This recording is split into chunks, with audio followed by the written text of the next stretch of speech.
Welcome to Nature Calls, Conversations from the Hudson Valley. Our team's goal is to present science-based information about gardening and all things nature in New York's Hudson Valley. Our hosts are Master Gardener volunteers for the Cornell Cooperative Extension of Columbia and Greene counties, midpoint along the Hudson River Valley. So if you're interested in gardening or nature or just nuggets of information about what's happening outside your door, listen in and enjoy the conversation. Whatever the season, we'll always have something to talk about.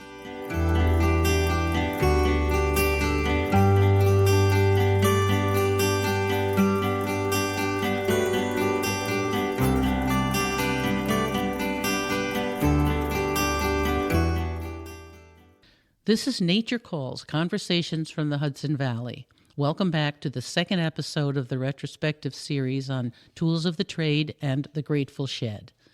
Joan Satterlee discusses the Merlin app, an assortment of books on perennials, and the wonderful website produced by the Missouri Botanical Gardens.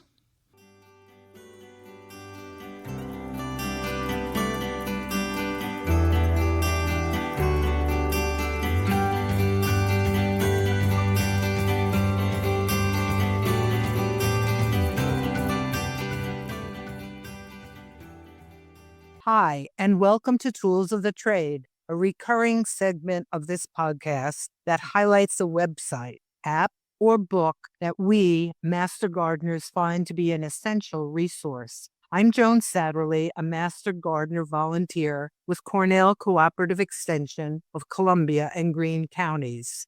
If you're like me, you often find yourself out in the garden when a beautiful or interesting bird flies by or lands on a nearby tree.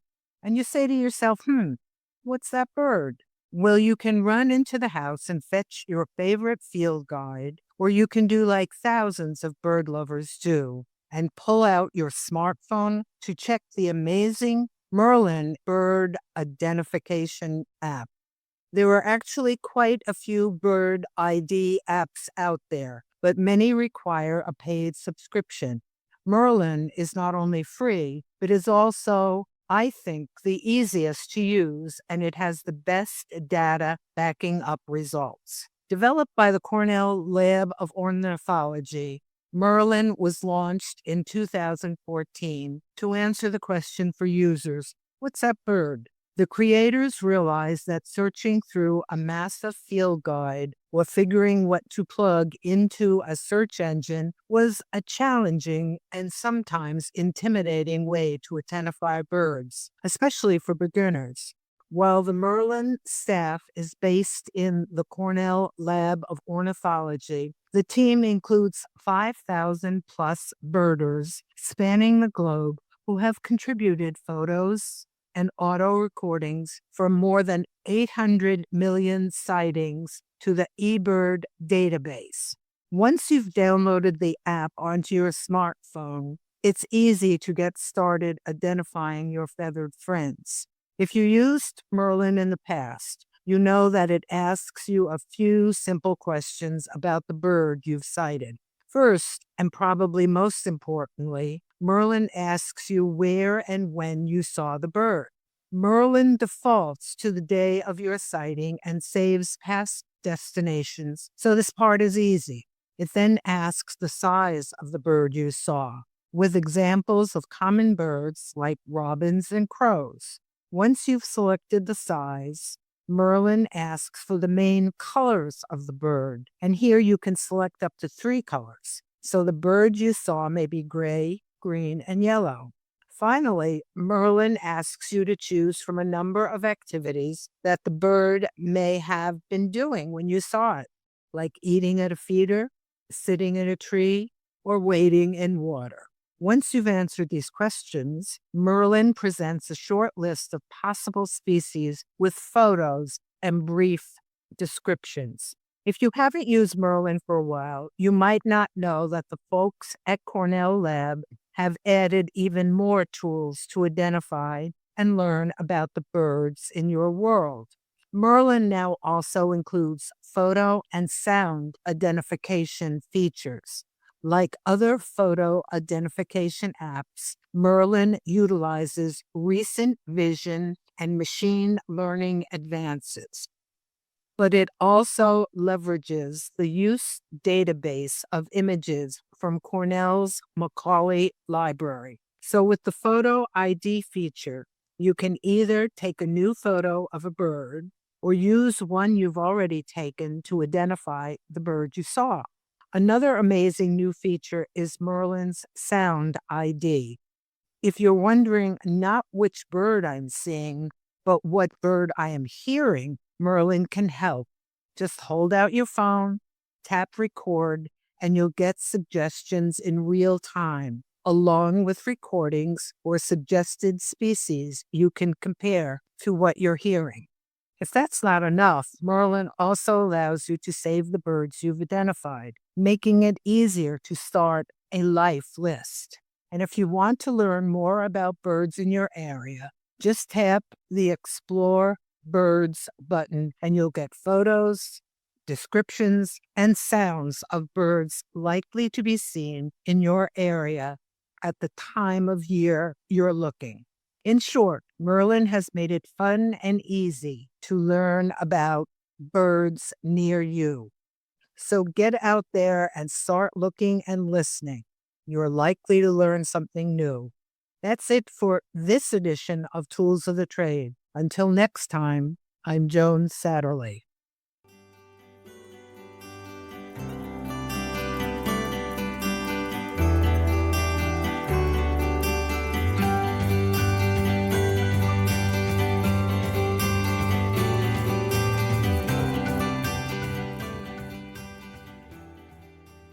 Hi, and welcome to Tools of the Trade, a recurring segment of this podcast that highlights a website, app, or book that we as master gardeners find to be an essential resource. I'm Joan Satterlee, a master gardener volunteer with Cornell Cooperative Extension of Columbia and Greene counties.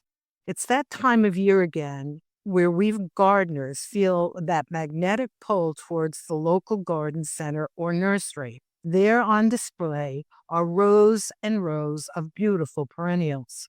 But which ones will grow well in our garden? And will they bloom when we want them to? And will they come back reliably next year? It's a real temptation to buy what's in bloom or what looks nice on display, or maybe even worse, just buy a bunch of plants without even knowing where we are going to place them. That's why it's good to have one or more trusted guides on perennials to study before we even set foot in the garden center. While there's a huge amount of information online about perennials, it can often be overwhelming, and many of us still like the feel of a good book in our hands. Fortunately, there are some terrific books on perennials out there, and today I'm going to tell you about a few of my favorites. First up is the Quintessential Guide to Perennials, and that is Ruth Rogers Clausen and Thomas Christopher's Essential Perennials. This source is appropriately named because if you only have room on your bookshelf for one perennial guide, this should be it. Essential Perennials covers more than 2,700 different plants. It's easy to use, as plants are organized in alphabetical order by Latin name. Don't despair if you don't know the Latin name of the plant. There is a handy common name index in the back of the book. Each entry includes a brief description of the plant, along with flower color, bloom time, foliage characteristics, and size and light requirements. Many entries include descriptions of popular cultivars. The book also is filled with beautiful photographs of many of the plants. So if you want an extremely comprehensive, thoughtful, and beautiful resource, Essential Perennials is the one for you. Another one of my favorites is Gardening with Perennials, Month by Month by Joseph Hudlock. As this title indicates, this resource is organized by plant bloom time. This is especially helpful for both amateur gardeners and professional designers who are looking to provide a spectacular display at a particular time of year in the garden, or who want to be sure that their garden is constantly in bloom by installing a large variety of plants. This resource covers more than 700 different species, and although it may have fewer photographs than essential perennials, it has very good descriptions of the plant's characteristics as well as growing conditions, and in some cases includes more information about pests and diseases. All in all, a very helpful resource for the discerning gardener. A book that I used religiously when I was a beginning gardener and still referred to is Perennial All Stars, the 150 Best Perennials for Great Looking, Trouble Free Gardens by Jeff Cox. Again, the title perfectly describes what this book can do for you, especially for beginning gardeners. This is a relatively inexpensive resource that whittles down the huge selection of perennials to those that are, well, all-stars in the author's opinion. In his introduction, the author describes an all-star as a long-blooming, beautiful foliage, easy to maintain, seldom bothered by diseases or pests, as well as one that grows in a wide variety of conditions and reliably appears year after year. Of course, there are very few plants that do all of that, but the author has done a great job of picking plants with many of those characteristics. The book includes handy lists in the front selection with all stars that are for cold climates, for dry or wet sites, for full sun or full shade, that are deer resistant, attract butterflies, are good for naturalizing, etc. I really like the individual plant entries that include a photo as well as how to grow, how to propagate, where to plant, and suggested companion plants. While it may not cover every plant in the garden center, Perennial All-Stars is a nicely done, inexpensive guide that may help you zero in on some really good plants for your garden. I get my books from the Mid-Hudson Library, and all three of the above-mentioned books are available in your library. There are many other good guides to perennials out there. Maybe you have a favorite.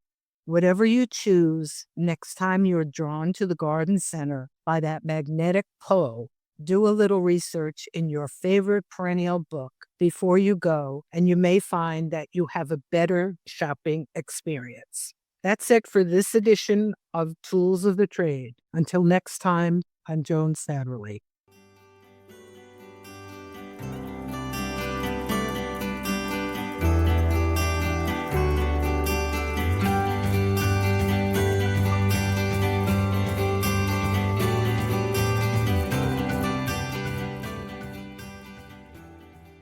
Hi, and welcome to Tools of the Trade, a recurring segment of this podcast that highlights a website, app, or book that we master gardeners find to be an essential resource. I'm Joan Satterlee, a master gardener volunteer with Cornell Cooperative Extension of Columbia and Greene counties.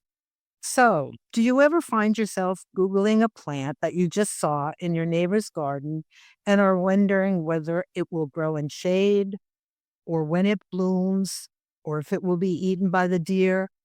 Or maybe you're in the garden center and want to know if that beautiful tree will really grow in Zone 5 in clay soil under a black walnut tree. Or maybe you're planting a new garden and you want a list of plants that are attractive to butterflies and hummingbirds, but not to rabbits. Well, you're in luck, because I have a handy and free tool for you. The Missouri Botanical Garden Plant Finder.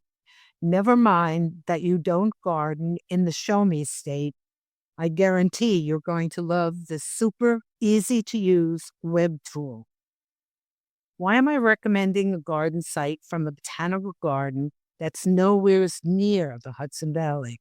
I first became aware of this tool as I was doing regular Google searches for particular plants. Whether I searched for a plant by its Latin name, for instance, Monarda pistulosa, or its common name, wild bergamot, I always received a link in my first few set of search results to the plant's listing in the Missouri Botanical Garden Plant Finder. The people who built this nifty site obviously did something right in terms of search engine optimization. But besides this being a site that obviously has thousands of plant listings, I found out later it's close to 8,000. The plant descriptions are incredibly well organized, concise, and helpful. Each plant entry begins with a photo and the Latin name of the plant, and no more stumbling over plant names because when you click on a name, you get a recorded voice pronouncing the Latin name. Each plant description is concise, informative, and consistent. For every plant, you are always going to see a list of 17 different attributes. So you will see the plant's common name, its family, its native range, and the zone it can be grown in. You will also see descriptors such as height and width, as well as bloom time and bloom description. In addition, the listing includes its sun, water, and maintenance needs, as well as its suggested uses. Finally, the description includes a few words about its flowers and leaves, what it attracts, and what conditions or animals it tolerates. In addition to the list of attributes, each listing also includes a few sentences on the plant's culture, noteworthy characteristics, problems, and uses. I find these one-page, concise, and consistent plant entries incredibly helpful when I am interested in getting a quick overview of a plant or am deciding between two or more different plants to include in my garden. But the plant finder is so much more because each plant is tagged with so many individual characteristics. If you go to the site's homepage, it is easy to do a refined search for plants with very specific cultural needs, attributes, and tolerances. If I limit my search, for instance, to a plant with fragrant flowers, showy fruit, is rabbit resistant, and attracts butterflies, I get 6 results, including wax myrtle and clove currant. The fact that the site allows you to mix and match multiple characteristics in your search makes it an incredibly useful tool for creating a new flower bed or choosing a tree with very specific needs and attributes. So, next time Missouri Botanical Garden comes up in your search results, don't pass it by. This may just be the plant finding resource you've been dreaming of. That's it for this edition of Tools of the Trade. Until next time, I'm Joan Satterlee. Part 3 of this retrospective is next and features the Grateful Shed segments presented by Annie Zabinski.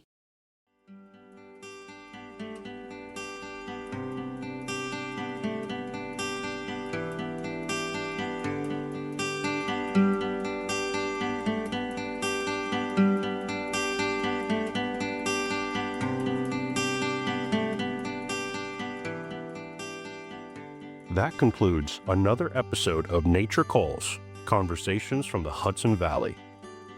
We would like to thank Xandra Powers and Devin Connolly from the Cornell Cooperative Extension of Columbia and Greene Counties for production support.